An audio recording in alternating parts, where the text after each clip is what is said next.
reason why instead of a loan, it's now being converted to the purchase of laptops. So, it stopped there. Hindi ka nakasali.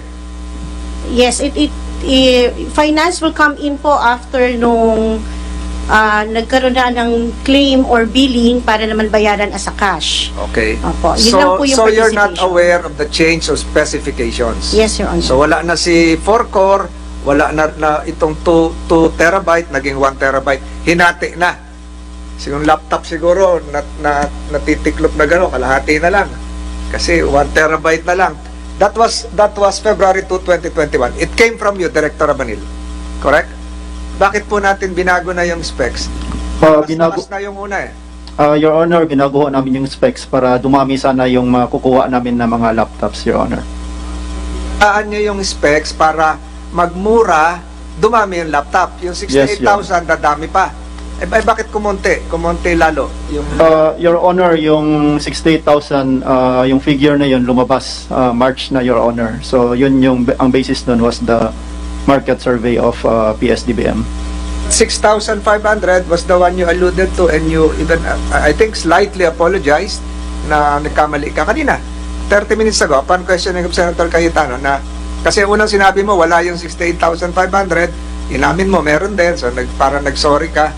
Di ba? Stand corrected yung sinabi mo. The records will bear that out. Tama ba? So, balik ako. Nalito ka siguro ng konti. Bakit binago yung specs para dumami?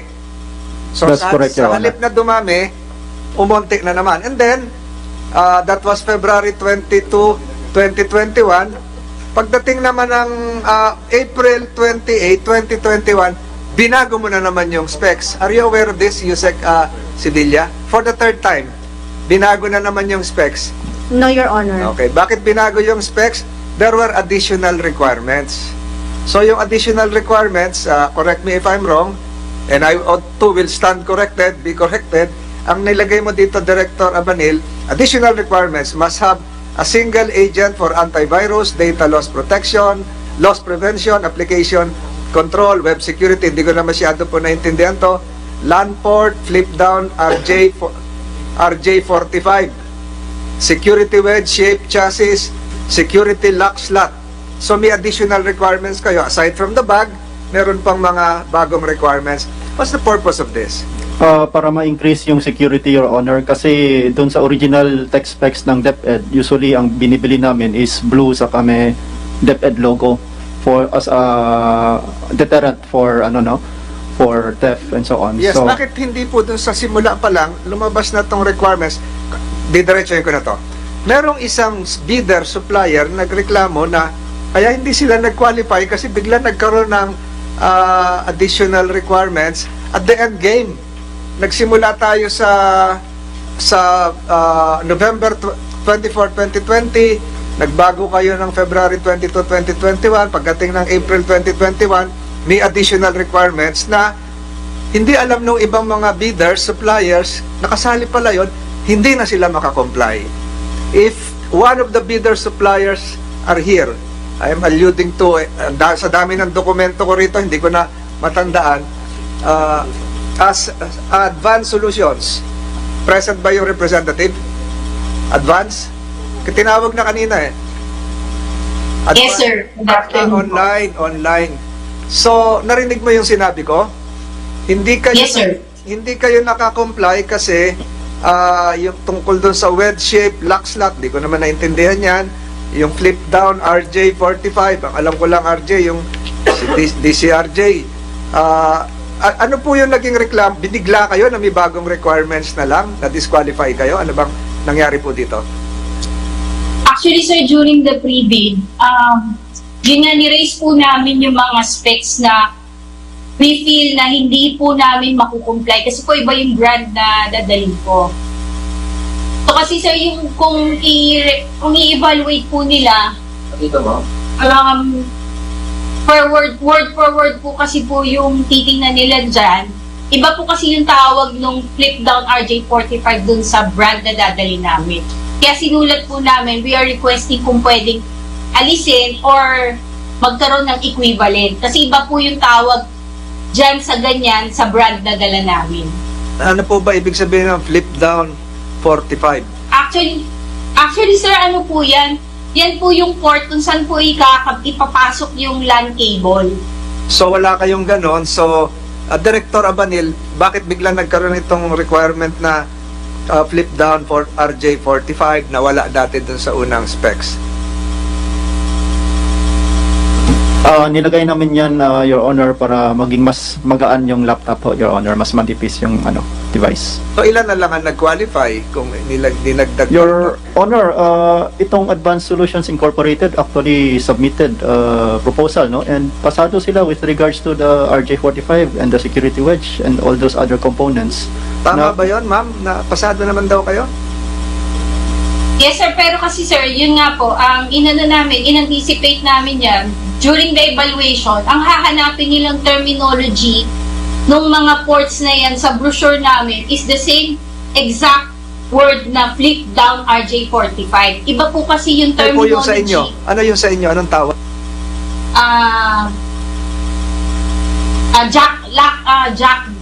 Ano ba? Drakjo, sir. Drakjo po yung terminology nung Pero brand pareho rin namin, po sir. ang function. Pareho rin yung pasukan. Yes, sir. Pareho po yung function. And your feeling is that if you do not have this correct nomenclature, hindi kayo makaka-qualify. Yes, sir.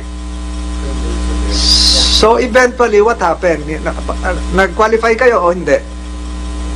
Actually, sir, nag-qualify po kami dito sa mga item na to. Sa ibang items po kami na disqualify. Yung bag, meron din kayong bag. Sir, initially sa bag na disqualify po kami doon. But inano po yun kinonsider dun sa MR. So, ano yung gusto nyong maidagdag dito para sa kaalaman ng committee na nangyari sa inyo at siguro nangyari din dun sa iba that led to this? Dumadami kayo sa simula, paunti kayo ng paunti patapos dahil sa may mga bagong mga for the record, Mr. Secretary, can you mark all the technical specifications that I have mentioned a while ago?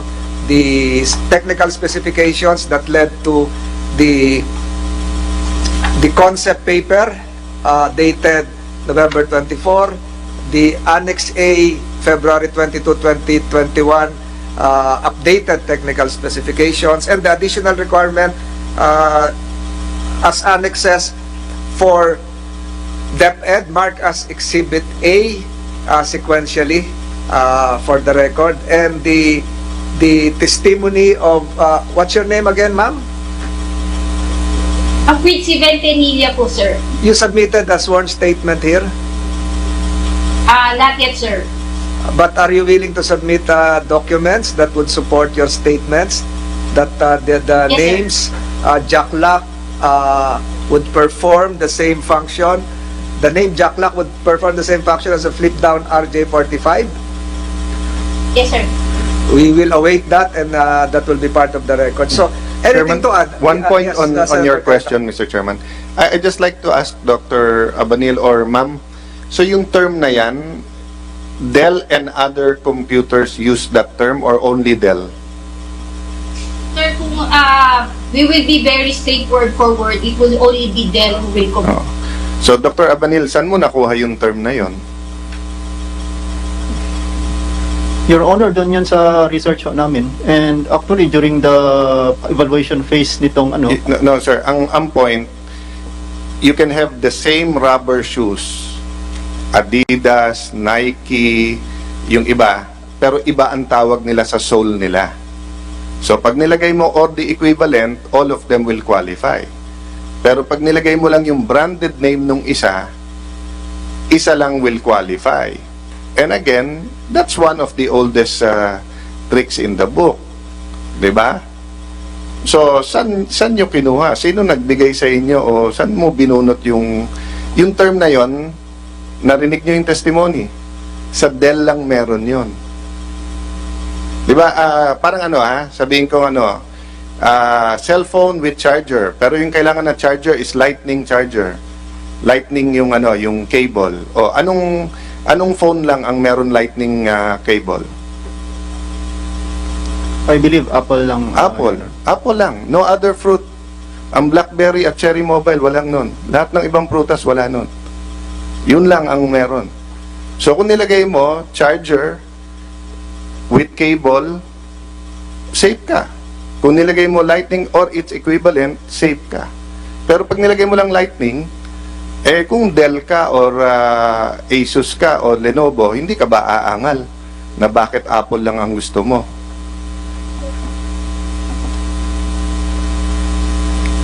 Yes, Your Honor. Anyway, to your point lang yun, Mr. Chair, and thank you to the testimony of thank you, Senator advance. Cayetano, for assisting me clarify, because I just had one bite, not of an apple, but a leg of a chicken here as lunch. Pero kayo po, pwede na kayo mananghalian. Huwag po kayong mahiya na kumain na. Final question here before I yield the floor to Senator Gatchalian.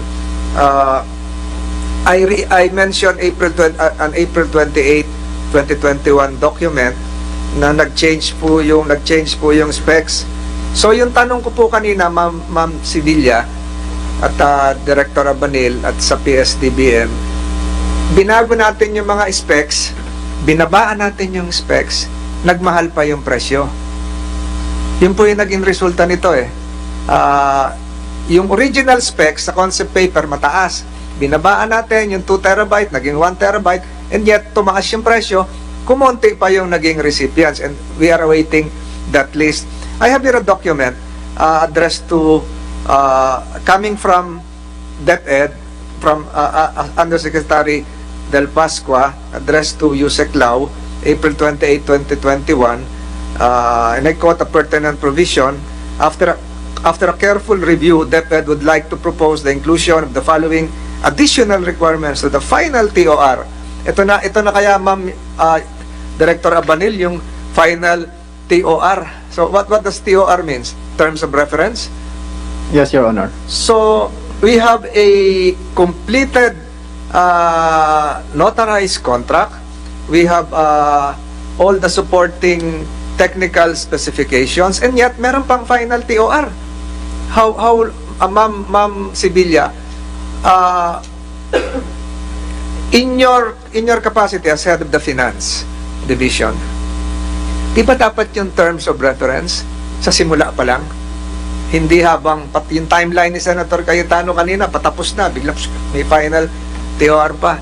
So hindi kaya sa mga tinatanong kayo sa future projects nyo, baka dapat yung terms of reference yun eh, terms sa simula yon, hindi yung pa-consummate na, pa-implement na. Am I correct here? To guide us, to guide you. Your Honor, in finance, we have the concept of really, example, budget is an estimate based on plan, and budget can change in terms of other circumstances happening in the actual time that you will use the budget.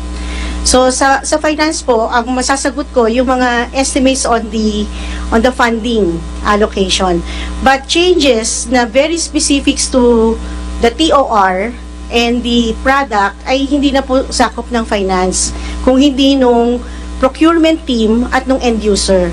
So talaga po ang makakasagot nito, Mr. Chair, will be the Office of the Undersecretary for Administration and the ICTS, or the Information Communication Technology Service, at sila rin naman po yung authorized by the Department of Education na i-represent kami, para nga kapag may mga usapan na ganito, hindi po talaga finance ang makakasabi na ay tama yan. In fact, when you were enumerating the specification, I also don't know kung ano-ano yon. So sa finance, mahirap po talaga yan. Accountants and budget officers can only certify availability of funds, balance, and all other, well, there's value for money, we can say that. Common sense din po yung value for money, but there are instances na may justification on the changes. And there are also instances na yung initial TOR ay nababago during the procurement process. But this has to be justifiable and rational po. And again, you should abide with the concept of most advantageous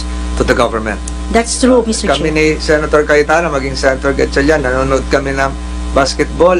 Bago ka makasali sa PBA, dapat part ka ng pool, ida-draft ka. So, yung pool dito ng mga qualified laptops, naiiba lagi. Kasi nagiging iba yung terms of reference. So dapat siguro, nung una, 6'5" ang height. O biglang ginawan 6'8". Kunti na lang yung nakakasali hanggang ginawang 7.5 na yung height, ay wala na magko-qualify. Isang player na lang siguro. O 7.3, si Kai Soto na lang. So, parang ganito yung analogy ko. Marami nakikinig na mahihilig sa basketball. Again, for the record, Mr. Secretary, I'd like to have this document coming from the Department of Education dated 28 April 2021 be made as an integral part of the exhibits coming from DepEd A, numbered accordingly for the record. Mr. Chair, just Thank a you. manifestation. Senator Kait. Just a manifestation with the permission of Senator Gatchalian. No? Unang-una, I want to give the teachers and the students the best. I think wala naman pong senador, wala pong principal, walang teacher. No? Having said that, dadagdagan mo ng the best under the circumstance. Ang hinahabol natin nung September, yung pandemic. So, kaya tinatanong ko nga, sa isang old-timer din dito sa Senate na nasa likod ko, na napakarami ng investigasyon ng ganito with Senator Lacson na na-investiga.